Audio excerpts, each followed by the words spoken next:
భారతదేశంలో ఉన్న ప్రజలందరికీ కూడా 77వ స్వాతంత్ర దినోత్సవ శుభాకాంక్షలు తెలియజేస్తూ ఉన్నాను. మరి అందరం కూడా చాలా హ్యాపీగా ఫీల్ అవుతున్నాం. అందరం కూడా సెలబ్రేట్ చేసుకుంటున్నాం. నిజంగానే మరి దేశంలో ఎంతోమంది దేశభక్తులైన వారు, స్వాతంత్ర సమరయోధులైన వారు వారి జీవితాన్ని పణంగా పెట్టి మనకు స్వాతంత్రాన్ని తీసుకొని వచ్చారు.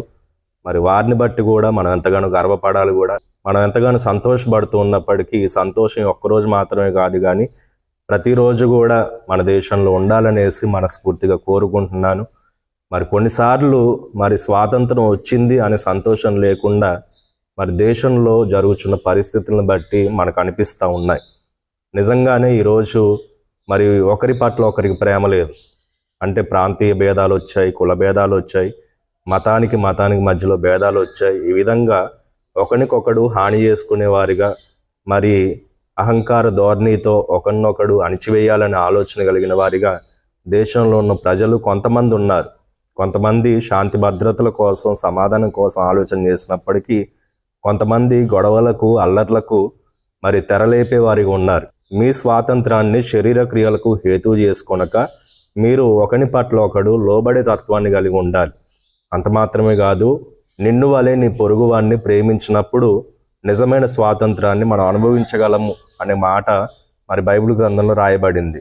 ఈరోజు ఒకరి పట్ల ఒకరికి ప్రేమ లేదు.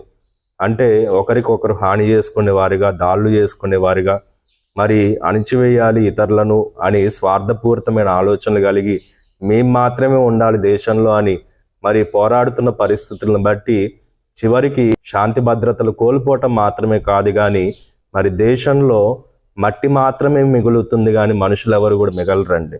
గురిజాడ అప్పారావు గారు చెప్పిన మాట మనందరికి కూడా తెలుసు. దేశం అంటే మట్టి కాదు, దేశం అంటే మనుషులై.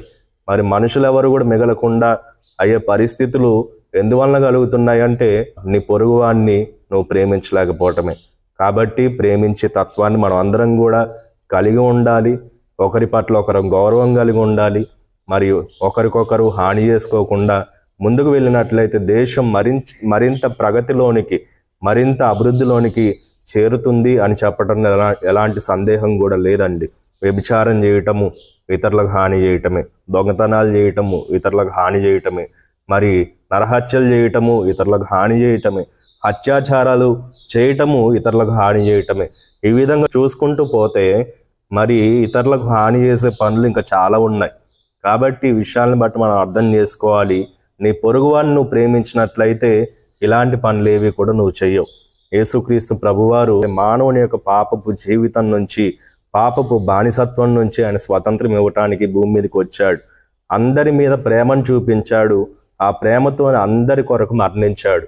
మరి ప్రతి ఒక్కరికి కూడా పాపము నుంచి విడుదల కలిగించాలనేదే, ఆ ప్రేమను చూసి మనం పాపము నుంచి బయటికి రావాలనే యేసయ్య అంత త్యాగాన్ని కూడా చేయగలిగాడు. నిజంగానే ఈరోజు యేసుక్రీస్తు ప్రభు యొక్క మార్గంలోనికి మనం వచ్చినట్లయితే ఆ నిజమైన స్వాతంత్రాన్ని మనం పొందుకోగలుగుతాం. ఇతరులను ప్రేమించే తత్వాన్ని మనం పొందుకోగలుగుతాం. మరి ఈ యొక్క వ్యభిచార తలంపుల నుంచి, వ్యభిచారాల నుంచి, అత్యాచారాల నుంచి, హత్యల నుంచి, దొంగతనాల నుంచి ఈ విధంగా చూసుకుంటూ పోతే ఇతరులకు హాని చేసే క్రియల నుంచి ప్రతి మనిషి కూడా విడుదల పొందుతాడు. ఆ విధంగా దేశము ప్రగతి బాటలో ముందుకు వెళ్తుంది అని చెప్పడంలో ఎలాంటి సందేహం కూడా లేదండి. కాబట్టి ఈ విషయాలు మీ మనసులో పెట్టుకోండి. మరి ప్రతిరోజు మన స్వాతంత్ర దినాన్ని జరుపుకోవాలి. ప్రతిరోజు స్వాతంత్రాన్ని మనం అనుభవించాలి. ప్రతిరోజు మన జీవితంలో ఈ స్వాతంత్ర దినము రోజు మాత్రమే కాకుండా సంతోషము, సమాధానము మన మధ్యలో వర్ధిల్లాలి. గనక అందరం కూడా ఒకరి పట్ల ఒకరం ప్రేమ కలిగి ఉందాం. మరి ఆ విధంగా ముందుకు వెళ్ళినప్పుడు మన జీవితాల్లో గొప్ప కార్యాలు జరుగుతాయి. మరి మనుషుల యొక్క మనుగడ దేశంలో చాలా చక్కగా ముందుకు వెళ్తుంది.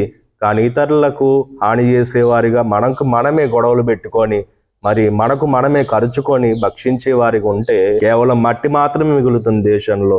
మనుషులు ఎవరు మిగలరండి.